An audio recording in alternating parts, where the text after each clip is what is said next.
So what time of my life are you asking me about now? Well, I think we'll start with high school. You had some questions about high school? Yeah, I wanted to ask you what student organizations and groups you were active in during your high school career, and just describe high school. What if you struggled in any courses? What made you choose on the college that you end up going to? I got a scholarship to go to college. Right. That's why I went there. We'll start with your groups that you were active in high school. There really wasn't all that much, because I was a class officer.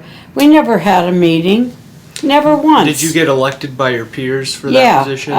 Would you say you were pretty popular in high school? You were? Towards the top of your class, you're probably in popularity? Sorta. I was friendly. I was friendly with everybody. I never tried to steal somebody's boyfriend. I wasn't interested. And I unfortunately, I think with most boys, I had kind of a superior attitude, that I thought I was smarter than most of them. Which was probably true. Yeah. No, I don't know. No, it wasn't true, because I was not interested at all in things like biology or math.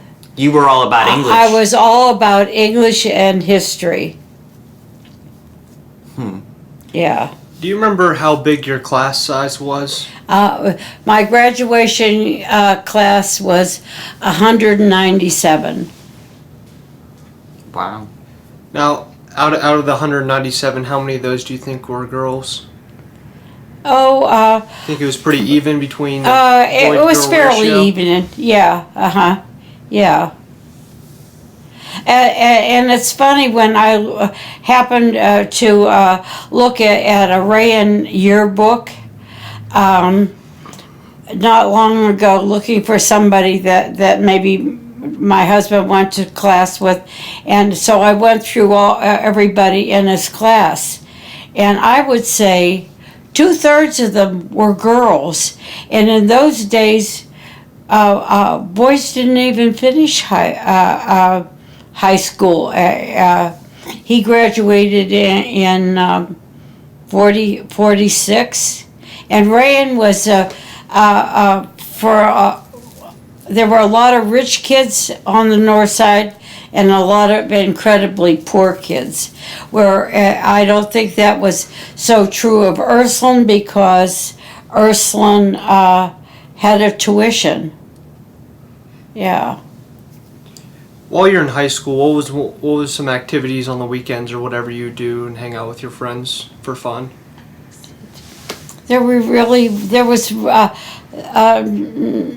nothing too organized. No, they were in the fall or whatever. They would have a sock hop or something like that.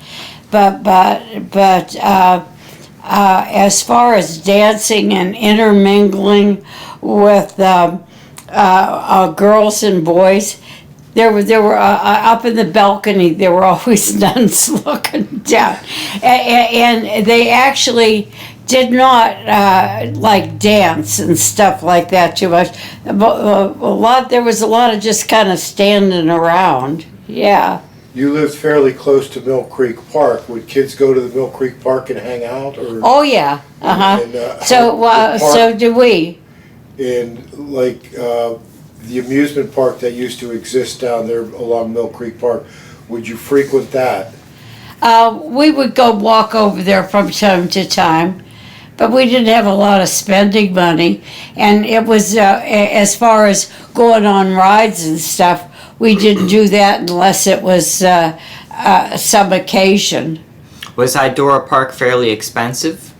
Well, it was expensive to kids that didn't have part-time jobs, and there was very little like fast food places for kids to work. There really weren't a whole lot of things especially for girls. Do you have any fond memories of any high school experiences or anything like that you'd like Oh, to share? yeah, sure. Anything that stands out to mind right now? I was fairly content with school. Yeah. Were there any major events in your high school years that you recall specifically? Oh, yeah. One day, myself and a couple of friends were standing around in the park in the yard at noontime, at lunchtime, and there were a couple older boys that we knew, and one of them lived next door. And so we just picked up and went with them in a car and went downtown to the Palace Theater that was right at the bottom of the hill, and snuck in the side door. And before we snuck in the store, we went and got Jay's hot dogs. And then we snuck in the theater, and we sat in the balcony. And then when the movie was over, Dolores and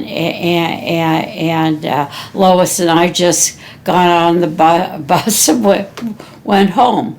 Well, our friend didn't Marcus. Who collected all the slips from all the doors, who was absent and who was there, and we got caught. And this is when I was a senior in high school, and the nun that was in charge was grilling us. What did you do with these boys? What did you do with these boys? We said we went to a movie, and I was a class officer, and they wanted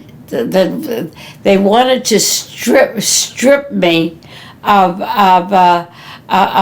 being in office, and kids protested, and then they just dropped it. Was this? But the thing was, Dolores and Lois never got punished at home, only me. Was this with Donald McTighe? No, You skipped other classes with him. not with Ducky McTighe, no. I always thought you skipped classes with Ducky McTighe. No. Well, one time at noontime, we were standing around in the parking lot, and we were talking. Some few people. We were talking to John Buckley, and John Buckley's father was a judge, and so we just rode around the whole time. During the lunch hour, and he didn't stop or slow down when he went by Hubbard High School, and a policeman stopped. And what are you kids doing? And because his father was Judge Buckley, we got off. And we got back to school, and Ann Buckley was John's girlfriend even in high school, and she got really mad at him. Why was he riding around in cars with girls during lunch hour? But we went back to class then. Yeah. Did you have any other boyfriends in high school? I didn't have boyfriends in high No? school. No. Just that one guy you were skipping class with? No, that wasn't a boyfriend. No. No, he's just a friend? Just friends. Oh, yeah. okay. Yeah. They were all boys. I wasn't particularly interested in them. No, I didn't have big crushes on football players. I kind of thought some people that were football players were Neanderthals. One of my friends married a football player that was in our class, and he got a scholarship to John Carroll, and he was my idea of a dumb jock. He flunked out of John Carroll, and then he went into the Laura married him, and he went into the cement business, putting in sidewalks and driveways and stuff. And one time he emptied out their bank account and said he was going to Florida to look for better work. And he said, kept stalling her, I can't find good enough schools down there. And then eventually he just dropped off the face of the earth. Even his own brother didn't know what became of him. And I always wondered what she ever really saw in him. So did you stay in touch with a lot of your friends from high school after you graduated and moved on to college and then got married and had kids? No. No, not really? No, Did you stay in touch with any? A few. Not too many, because by my junior year, I did have a steady boyfriend, and I was living in Cleveland on a day-to-day basis from September till June. So I kind of broke away from the ones that went to work right out of high school. And then later on, when we were here, I had baby after baby, and I didn't drive a car, and so I really lost a contact with an awful lot of them.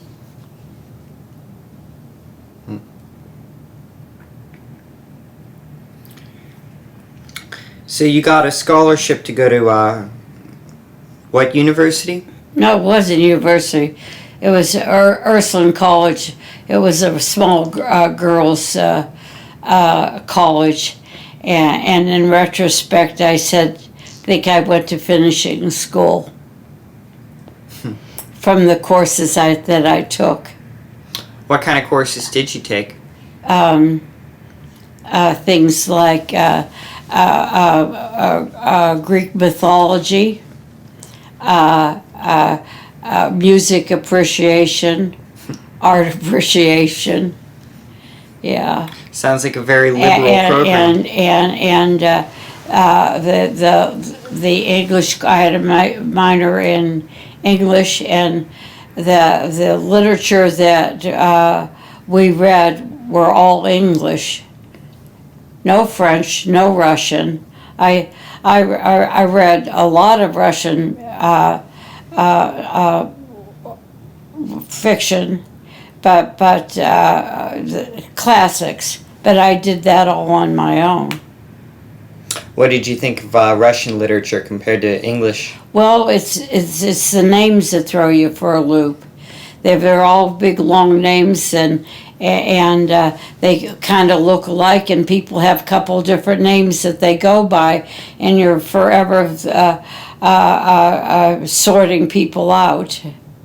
But they were all gloomy. How did you spend a lot of your free time when you were in college? Reading or? Just reading? No. I did what I had to do. I did a minimum. But I was committed to my major, but I didn't think that we interacted with agencies and stuff that somebody going into social work should have done. Mm-hmm. And when I was thrown out into the world on my own in St. Louis in a welfare agency, I thought, what did I ever learn in school? Nothing. You met Grandpa in college, right? Mm-hmm. How did you two meet? I knew Sue. Mm-hmm. And I had seen them once or twice at their house. There was no supervision at their house. Their mother was dead. Their father worked in Pittsburgh, and the kids were on their own. And I saw John come in or out the door a couple times, and I really didn't remember him. And he didn't pay any attention to us because we were girls that were 3 years younger than he was, and he wasn't interested in any of the Sue's friends.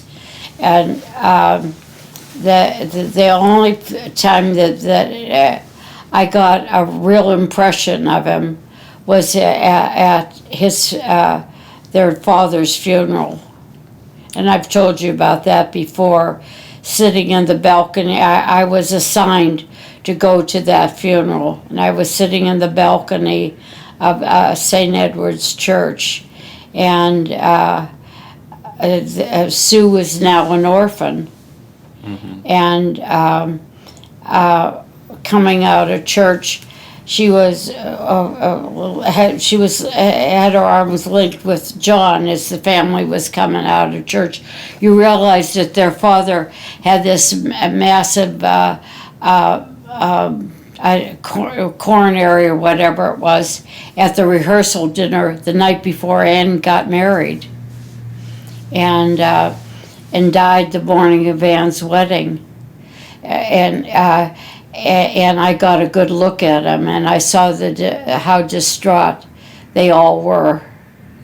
And then when I saw him in Cleveland in a bar, I said to myself, "Oh, that's Sue's brother." I knew he was a John Carroll, and I was bored with the guy I had the date with. I said, just a minute, there's somebody here that is a brother of my friend. And I walked up to him and started to talk to him, and of course he didn't remember me. I was just one of Sue's friends. Do you remember the name of the bar? It was at Cedar and Lee. I can tell you where it was. In Cleveland. I can't remember what it was, but I was 19 years old and I was in a bar. On a date with some other guy that you blew off to Well, say he hi to was. John? It was a date that was never going to go anywhere because he had a crush on this girl that I went to school with that was really sexy, the kind of girl who doesn't wear a bra, and she was from Australia, and he had a big crush on her. So I went to the Cleveland Symphony with him. Yeah. It was a blind date. His name was Tommy Gunn, right? Yeah, and I said all I remember about him, his name was Tommy Gunn. Gunn? Uh-huh. Yeah, What a name. yeah. How old was Grandpa when his mother Catherine died? 12. And how old would that have made Sue? 9. Does she even remember No. her mother? She doesn't remember anything but her mother's burnt body being taken to St. East where she died. Oh, God. Yeah. John, I'm assuming, had more memories of his mom. Yes, he did. Do you know much about his childhood before she died? Yeah. What can you tell us about that? They were. Catherine Kelly was marrying some guy that was an up-and-coming accountant when she married him, and they lived well. That he was secretary treasurer of a company that built the big buildings downtown in Youngstown, and then she had altogether 10 children, and then the depression hit them like a ton of bricks, and she had help at home, and often went off and played bridge and had cocktails with lady friends. They belonged to a country club, and then the Depression hit hard, and they lost everything. And she started to, I think she drank cocktails while she was having a good life, and it became even worse than after. And my father-in-law didn't drink at all. He was the first a person that was ahead of the board at St. Elizabeth's Hospital, and he was pretty prominent. And then he lost all his money, and they struggled. So she didn't deal well with it. And I would imagine that she was in bed and she was smoking, and I don't know if she was drinking or not.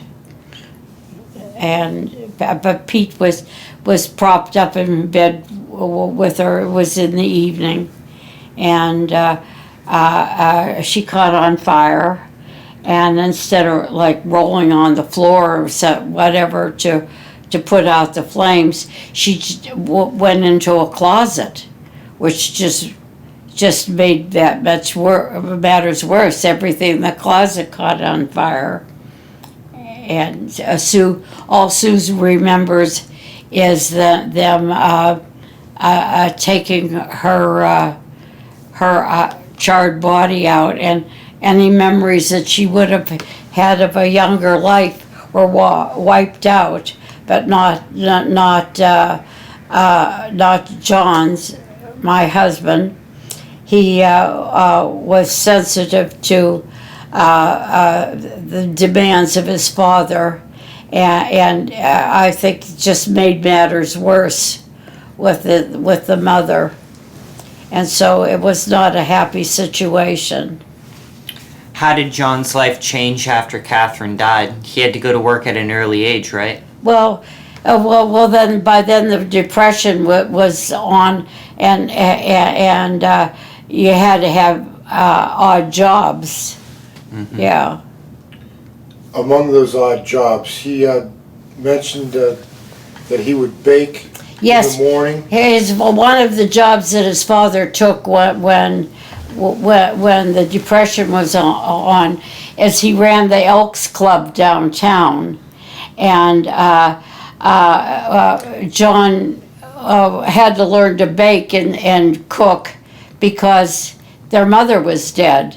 So when he was 12 or 13 years old, he was baking cakes and getting on the bus and riding downtown and selling his cakes to the Elks Club. So he was learning to cook at an early age. And of course, I couldn't boil water when I got married, and he had to show me how to cook. What other kind of odd jobs did he do? He was a paper boy. He let's see. He washed cars at Quinlan's gas station. These are when he was really young. During the war, Dr. Coombs went off to war, and he took care of the furnace in their house. You had to stoke and load the furnace every day, and he was a kid, and he went in their house and took care of their furnace. And then when he was in high school during the war, he worked weekends in the mill, and that's where he fell off of some kind of scaffolding or something, and that's when he ruptured the disc in his back that he suffered with the rest of his life, even though he had surgery. Yeah.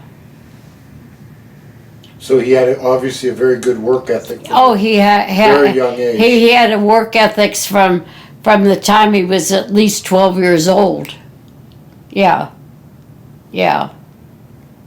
And I told you that back in the by 1940. They lost their house during the Depression, and his father had driven a big Packard touring car, you know, the kind that had the jump seats in it, because he had a big family, and his mother and father used to take off and go on vacations and leave the kids. Aunt Sarah was the maiden aunt, and she would often take care of kids, even when there were little babies, because John's mother wanted to keep on living that high life. Yeah. So.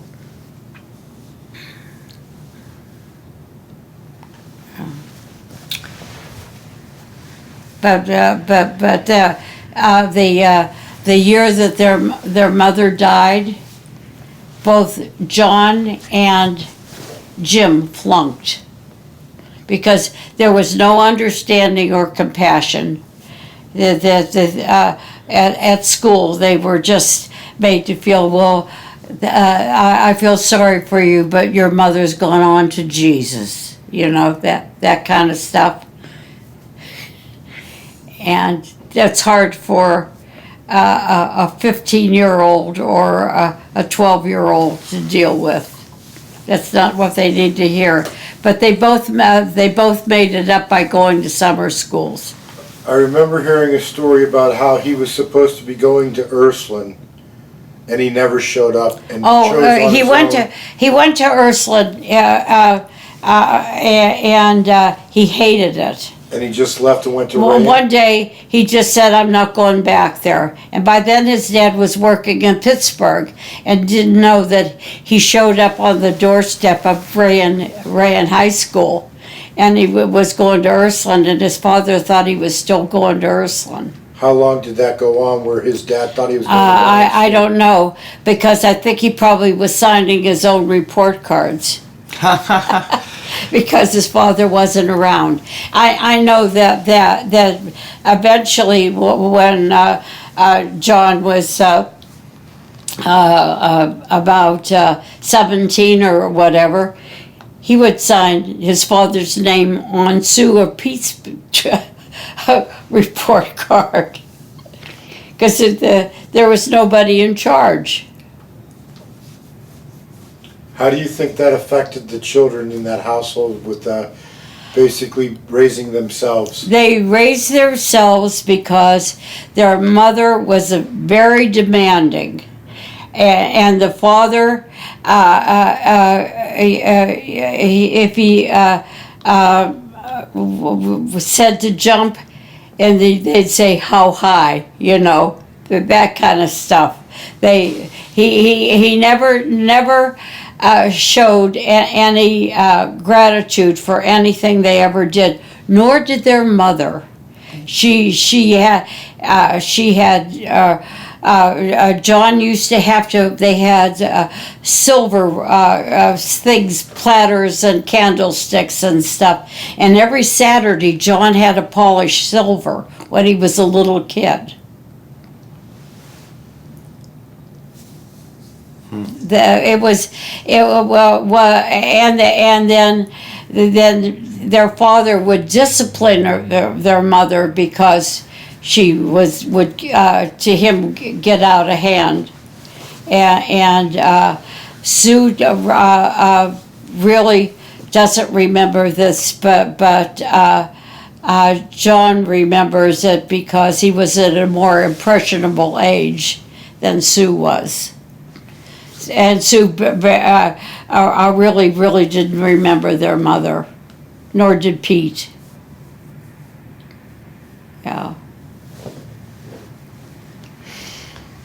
So what the result of this is almost all of the children that survived were bound and determined that their lives were going to be dedicated to their children. They had no social no big ambitions that would exclude attention to their children. Sue was that way, John was that way, Ann was that way. The only social climber in the whole family was Kate. Yeah. And she was old enough that she saw the flaws of both mom and dad. So she had been wealthy and ran with a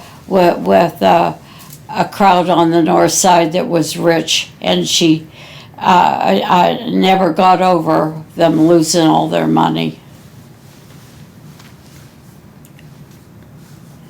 But the younger ones like Ann and John and Sue don't remember that they were once wealthy.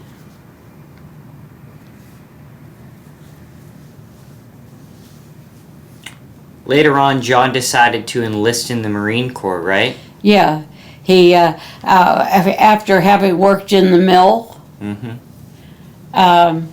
he they were still drafting, and he knew that eventually he was going to get called up, and he looked at going into the military as his way of getting the GI Bill.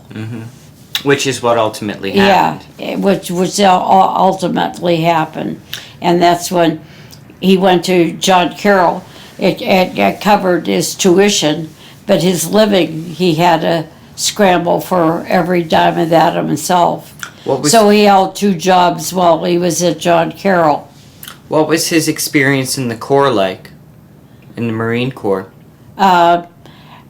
He was down in Beaufort or Cherry Point down in the Carolinas, and he didn't gamble, and he read a lot on his free time. And he never saw any action, did he? No, his group was supposed to go to Germany just about the time their first year enlistment was up, and you had to sign on for 3 years because they were being sent to Germany, and he opted to get out because he had he could get the GI Bill and go to school. Do you ever recall him telling you what his impression of the Marine Corps was? Specifically, have you ever heard him refer to the term chicken shit, referring to the Marines? No, not really. Because every time I've ever had a conversation with him, invariably that word would pop up in regards to the Marine Corps. Oh. And I'm just curious as to if he ever conveyed any of those sentiments to you. Well, he didn't go to battle, and he wore glasses, so he wasn't a candidate for officers training for flying, and he was in a unit that he worked on planes, and it was just a means to an end for him.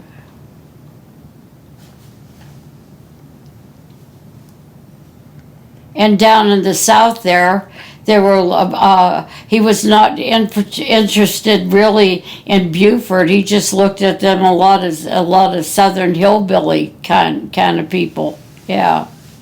And now Beaufort is a competition to Charleston because the restorations are antebellum kind of stuff, today.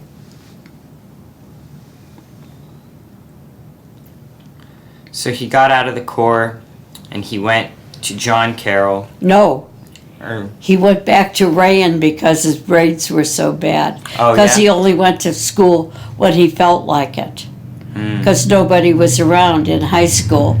And I think I've told you before, on about the second date I had with him, he said out of 200, I graduated 198. He didn't mean next to the top, he meant next to the bottom. And I thought, you arrogant thing. And then I found what he really meant. And he said, when he graduated from high school, his father wanted to look at his high school diploma to make sure it was signed.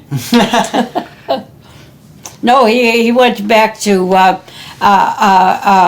Rayen because he decided he was interested in becoming a doctor, and he took German and science courses and aced them. So then he got into John Carroll.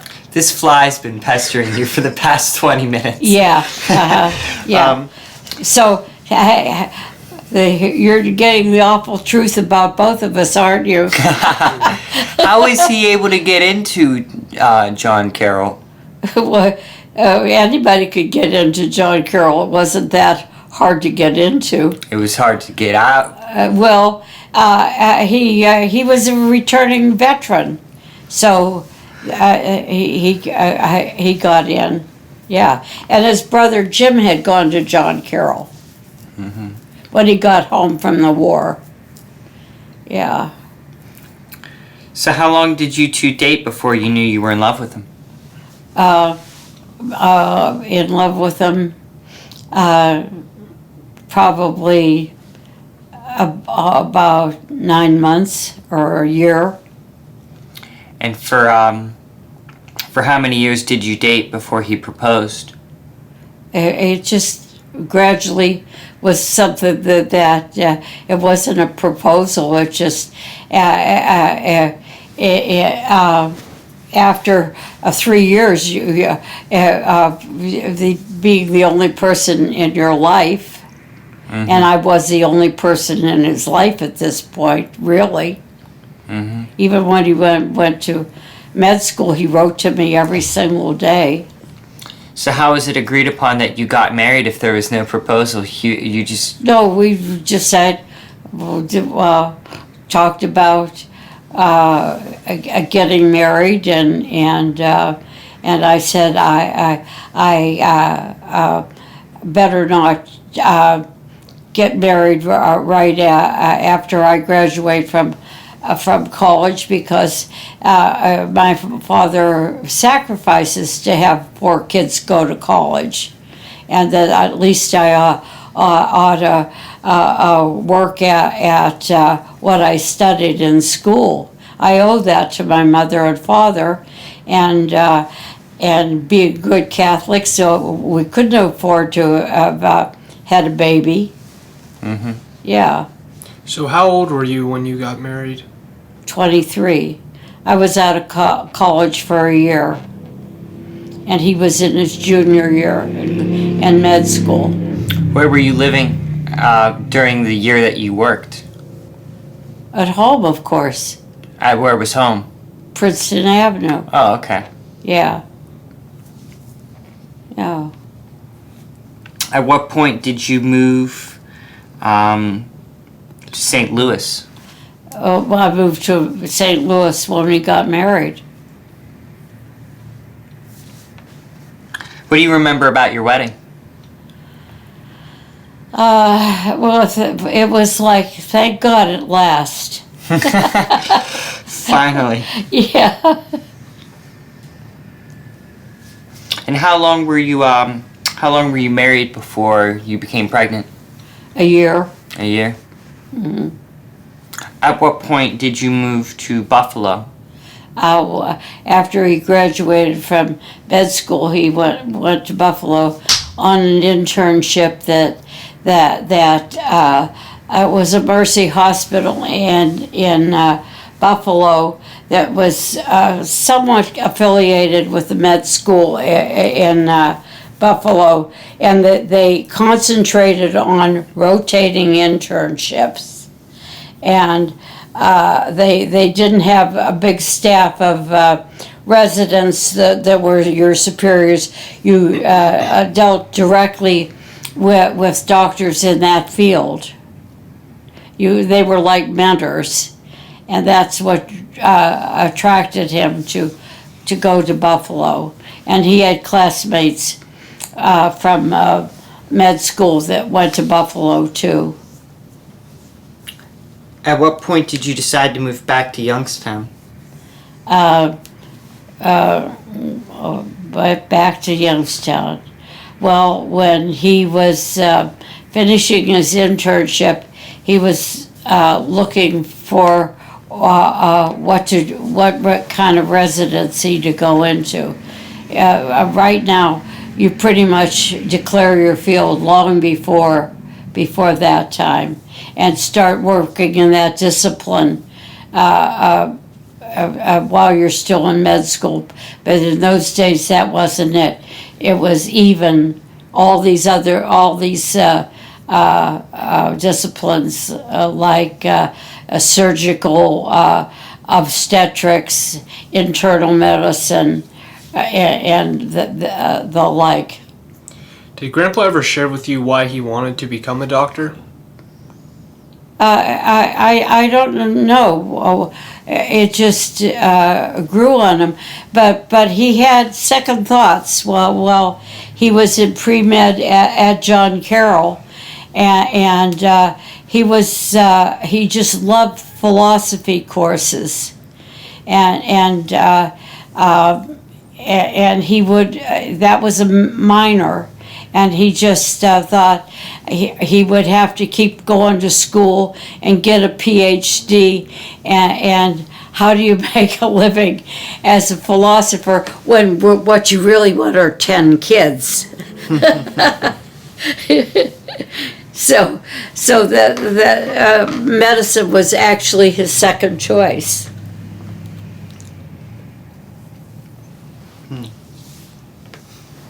Did he ever share with you why he wanted to go into the field he went into of like family medicine? He started out in internal medicine, and then we had 3 children right in a row, and he felt that he was only making $100 a month. How do you support a family on $100 a month? So he was approached because they didn't have a really good residency at St. E's in internal medicine, and he was disappointed with it, and he thought he had to go. If he really wanted to pursue this, he had to go someplace else. And in those days, a lot of doctors just became internists because that was a part of medicine that they were really interested in, and they didn't want to do family medicine anymore. And so they kind of went to seminars and stuff, and eventually became internists. And a lot of people, that being board certified was just pretty much setting in. And he was approached by Dr. Newsom and Dr. McCann. And Joe Newsom had been a classmate at St. Ed's and at Ursuline with my husband's brother Jim. During the war, he also ran across Jim, maybe over in Europe, and so when they approached him, and they were very well respected. He gave up the prospect of going further on into residency and be an internist. And another Dr. Nidus, who was a good friend of Dr. McCann and Dr. Firestone, They were both internists, and they wanted to help us financially, so he would keep on going. And then Dr. Firestone's brother-in-law, who had dropped out of their group because he had tuberculosis and went to Arizona. He was coming back. He was cured. And so the fact of ever going into practice with them kind of didn't look all that promising. So he just went then with McCann Newsom. Yeah. And became a family doctor. But he didn't like obstetrics. And then when his back got really bad, he just gave up the OB part of family medicine. When did Grandpa first begin to show symptoms of arthritis? Arthritis? When right after we moved here, he was 42, and he thought that it was part of his bad back because he injured it when he was 16, and he'd already had a surgery on his back and when he was 36, and now he's 42, and he's trying to whip this old property and all into shape, and he was working outside, and he kept finding himself exhausted, and his back hurting even more, and then he started doing SED rates on himself and found that his inflammation rate was real high, and he realized that he had arthritis, and so he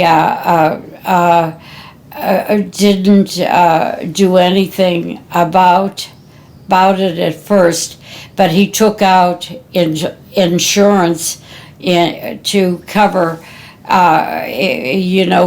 medical disability if anything happened. So the first year or so that he had rheumatoid arthritis, he lived on 16 aspirin a day, which wasn't too good for his gut. No, certainly Yeah. not. And then he started getting gold shots for the arthritis. So he was 42 when he got arthritis. How long after that was he diagnosed with myasthenia gravis? He was probably about 50 or so. And that was after his second back operation, which was a spinal fusion. They took a bone out and implanted it in his back, and that was unsuccessful. How did his life begin to change after the myasthenia gravis diagnosis? Well, not only was he exhausted, but he was weak. And the other thing is he had double vision, so he had to wear a patch over one eye. And that's what he went to a couple places, a neurologist and a couple places, and then his friend was up at University Hospital in Cleveland. He went up to that group and got examined, and they said that he had myasthenia gravis. Yeah. At what point was he diagnosed with cancer? Around the boys were in college. The older kids, I think he was probably in his 50s, and they were malignant polyps, and they wanted to do a temporary colostomy on him, and he said no. He'd take his chances. So he was checked like every month for a year or so, and that didn't come back. But nobody knew it except me, that he had malignant bowel problem. How long? Maybe Bill Clary knew. How long until you came forth and told the family? Never told them until one day I blew up at John and Mike and Pat were supposed to be papering the hall upstairs, and they were malingering, and they were arguing about who was doing what, and I just burst into tears, and I told them. Yeah, but I didn't tell anybody else. Yeah. Now, he had cancer for quite some time before he passed away, right? No. No? No, he didn't know he did. He didn't know he had it.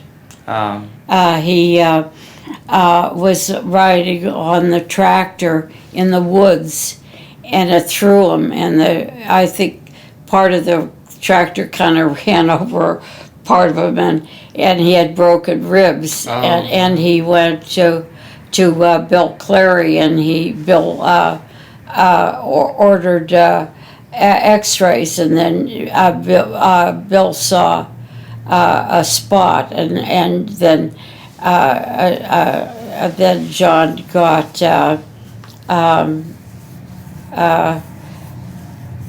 further insight into it. He had some more tests, and he did have spots on his lung. He did have cancer. So that then eventually, before, it was only about a month and a half before he went into the hospital. And he was a poor case, because he had already had these other things wrong with him. He had diabetes by this point. Mm-hmm. That ran in his family. Almost every single one of them were diabetics, as was their mother. And he wasn't a good subject. And so immediately after he had the surgery on his lung, it was successful, but his condition was such that he immediately went into a pneumonia, and then another pneumonia, and then he was on breathing apparatus, and then he had gone in the week before he went to the hospital. Since he had the myasthenia gravis and the arthritis and all, he went in for a blood exchange and to take all these things out of his system, and felt really good because all that stuff was out, because he was getting blood every day. And then it just went downhill day after day after day. And from having all this blood work done and everything, and having IVs and stuff in, his veins were collapsing. And then the next thing, he lost his fingers. Your dad was around now by then, and he saw all of this. Mm-hmm. Yeah. This must have been an extremely overwhelming time. And that's when he lost hope, because he managed to do an awful lot. He was a gardener, and and at one time he was a good golfer, and he had a sailboat, and all those things had disappeared from him except the gardening, and he went and rode around on tractor to do gardening, and it was really beautiful. And he lost hope, and he was ready to die because he'd already adjusted to his disabilities and didn't complain, but then he just kind of ran out of steam, and it was downhill for 5 weeks. You can ask your dad too what his view of this time was for him. Was there a sense of relief when he'd passed, or just overwhelming grief? No, that I didn't want to see him suffer another day. And I knew he wanted to come home, but he only wanted to come home and die at home. Yeah. Mm-hmm. But he was hooked up to all kinds of machines, and your father could go to visit him and saw the decline in the machines, how much the machine was breathing for him. And when the machines were breathing 100% for him and still weren't doing the job, then we knew that this was a lost cause. Mm-hmm. Yeah, ask your dad. Isn't that true, Kevin? Yeah. Yeah, the dissolved oxygen numbers kept dropping, and the saturated oxygen number kept climbing, and by the end he was getting 100% oxygen, and his dissolved oxygen numbers were still dropping, and they were able to look at that and say he's going to die within X number of hours. And John was coming home from Chicago on weekends, and John was conferring with his doctors every day on the phone from Chicago. And then one weekend when John came home, he had talked to the doctors, and he actually had his suit in the car.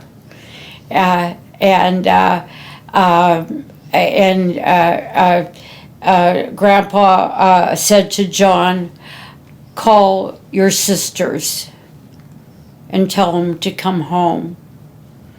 And they came home, and he died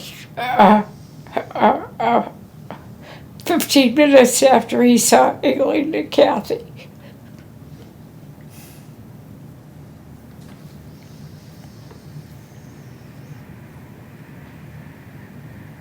But every day he could watch himself dying, because he could read all the equipment that he was attached to. Kevin? Yeah, you watch yourself die. But he got to have that moment at the very end with all of his children there. No, most of his children. It was Aileen and John and Kathy. And what I didn't know is that the minute John walked into the room that morning with the girls, and Kathy was really sick, we had to wait for her to go out to see Dr. Modick because she was sick. And the first thing John did was pull a sheet up at the bottom and look at the bottom of his feet, and they were snow white. And that meant he was dying because the blood wasn't getting to his feet. Mm-hmm. And so he knew the girls were there, though. Mm-hmm. And then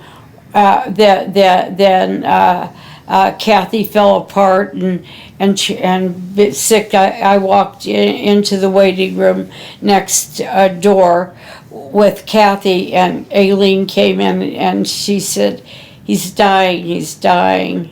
And the thing is, somebody came up from physical therapy. The man was in the process of dying, and they were assigned to do to exercise him, the physical therapist. And John told him to take a hike. Yeah. Yeah. Out of all your children, who do you think was closest with Grandpa, or no one specifically? I don't know. You don't know? I really don't know. I think that Kathy was such a sickly baby. I think that as far as he was concerned, Kathy could do no wrong.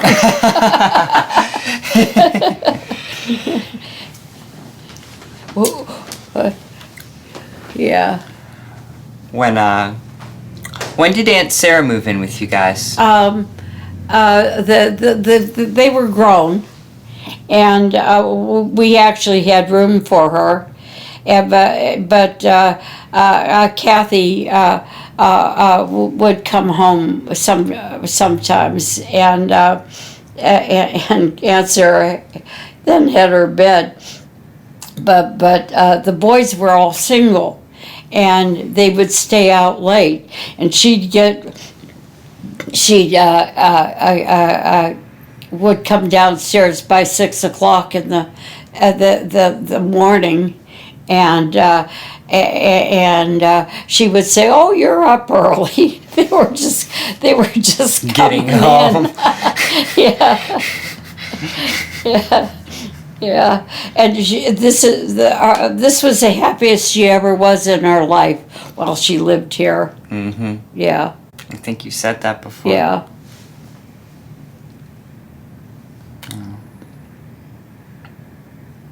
Well, do you want to cut it there and do the third episode in a couple minutes? Oh, you can keep on going. Do you have any questions about Grandpa?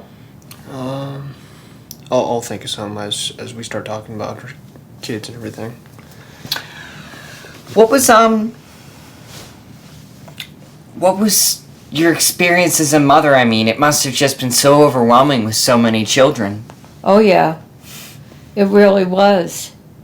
I had a sense of I lost my own identity. Yeah? Yeah. I was just the generator, and they were the machines, and my job was to just keep everybody going. Mm-hmm. Everybody. Yeah. It was hard. That was the hardest part for me. Was that the hardest period of your life? No, the hardest part was dealing with somebody who was sick and was kept people out. Yeah. Yeah.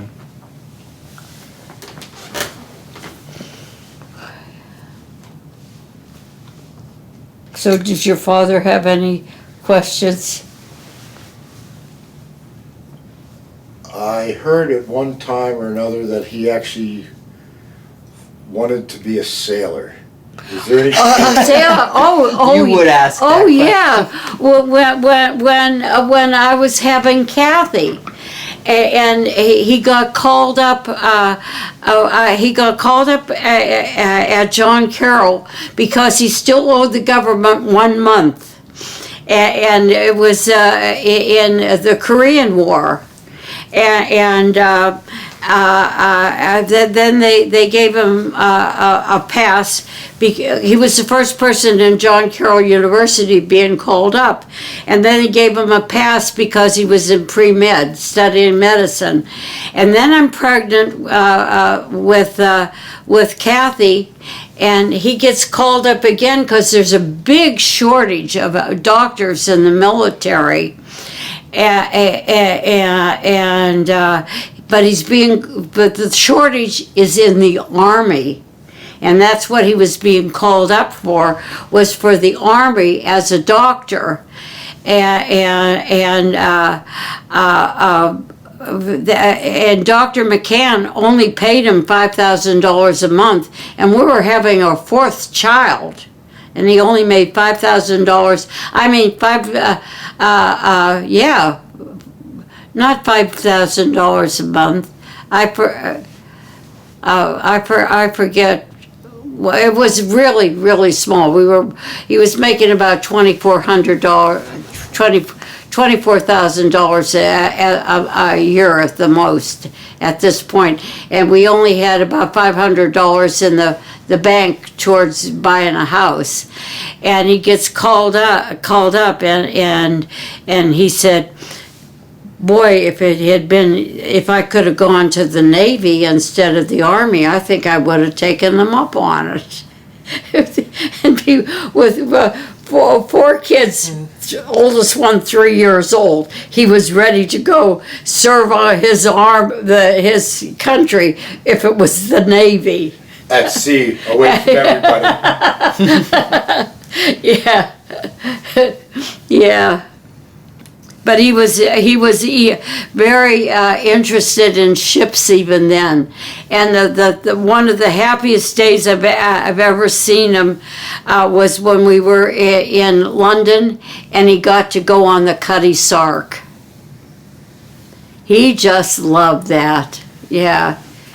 You had a Cutty Sark apron. Yeah. That was turned into it was framed. Yeah, it was framed. What was the story behind that? Because I thought that wasn't intentionally supposed to be cut up or something. No, they weren't aprons. They were tea towels. And one was on the same trip. He went to St. Andrews up in Scotland, and he cut his finger cutting a roll in Edinburgh in the hotel, and he couldn't stop bleeding, so he couldn't rent clubs and go out on the course. So because of where the cut was, so he just walked the greens and all at St. Andrews, and so he said he went to Ireland, and the highlight of the trip in England is he went on the Cutty Sark, and he went to St. Andrews. Yeah, and so I had these two tea towels, and when we were going to move here, I took them out to be framed, and I thought they're just, and I said, I was just having that black, diploma kind of frame put on it, and Edna was going to go pick them up. And I think I said, oh, that's just an easy frame. I think I gave her $25. Well, they were $50 a piece to be framed. So when we moved in here, they were both in the family room, one under the other. Yeah.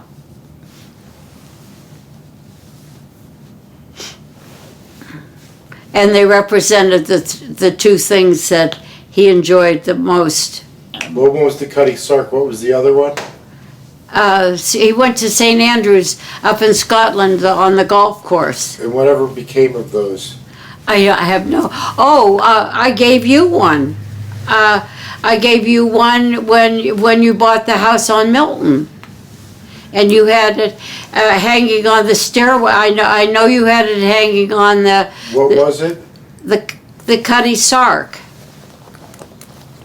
And you had it on the stairway going up into your attic when you got married. I don't remember that one. Yeah.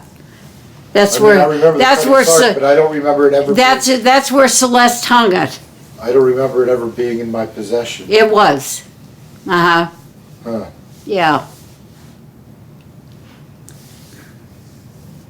So what would you say were some of yours and Grandpa's fondest memories together? Like some of your favorite memories that memories. You still can remember vividly to this day? There's a time we went to visit Beth. He'd had his first back operation, and he was doing pretty well. He was 40 years old, and we went for 3 weeks to Europe, and he was excited every single day about what we did. Yeah. Was that the back operation that he had? His first back operation. Which operation was it where he planned the operation when we were having a summer vacation at Conneaut, and they drove him up there in a hearse. That was the first one. And whose idea was it to put him in a hearse? Well, I don't know. Jim and Mary had an awful lot of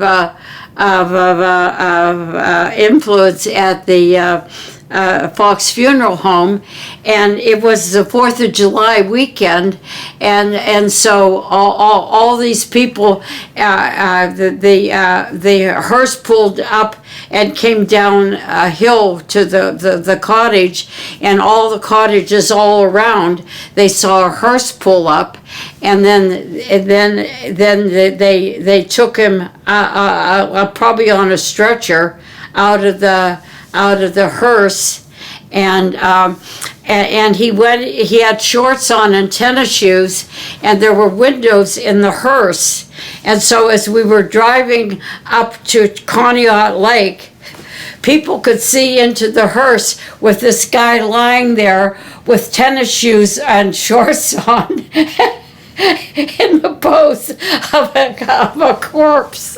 Did he wave at anybody to make them think that it was someone coming back from the dead? No, and he did lie in bed the entire week. The whole week we were there, but he had Bill O'Brien and Jim go out with John Burke to try to figure out how to sail a boat. And we had a sailboat, and when we bought the sailboat, there was also a motor came with it, and they were total duds at trying to come about and operate it with the wind, And Dad just had to lie there, and Dr. Kalfas one day came up to Conneaut just to see how he was doing. He also brought his wife and kids along, too. Yeah. Speaking of sailboats, was he on the sailboat when they capsized it, or was that Yes, your he dad? was, yeah. Was your dad up with them? Yeah, too? when he said, come about, my father didn't pay any attention. And so it tipped over, and Dad lost his glasses, so he had to drive back to Youngstown to get glasses. How did they right the boat? The kids all had. I don't know if it tipped all the way over or not. Because that was his first sailboat. The second sailboat, it wouldn't have tipped over like that. It was more stable. Yeah. Which sailboat came from the Naval Academy? The second one. The second one. Yeah. And how was that about that? How did he get the arrangements to go up there and get a sailboat off of the Naval Academy? He looked it up. He was pursuing this particular kind of a boat that he thought he could manage himself, and they only kept them a couple years and then replaced them, and so they were for sale. What year do you think this was that he got that particular boat? He only had it a couple years before he had to give up. And when he had his second boat operation,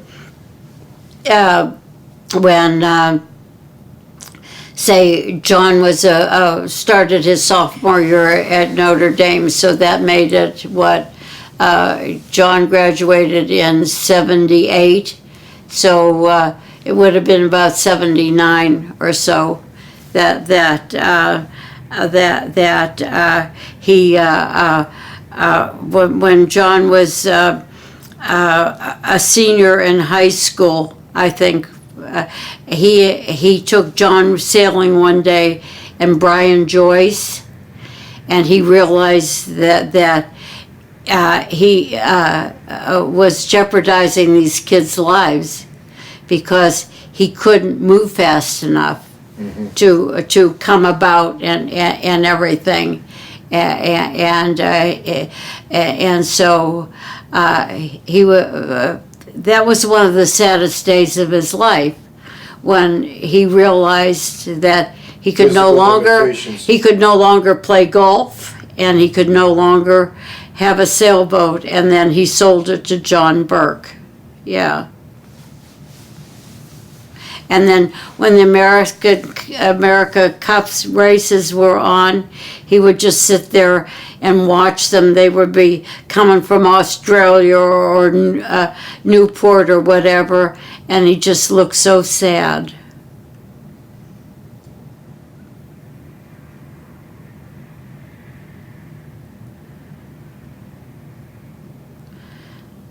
I think he looked more sad about the loss of sailing a boat than the golf. He was a good golfer, though.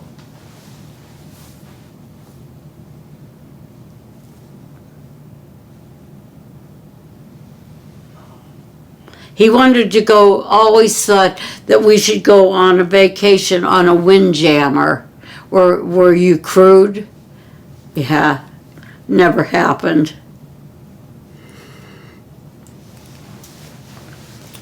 Since we're on the topic right now of vacations, that's something I wanted to do in the third episode. We're already Are we still on the second episode? We're an hour and 15 minutes. Are we on the still second being episode. broadcast? Am I still talking? Oh, God. We're going to cut the episode here, and then we're going to do one more.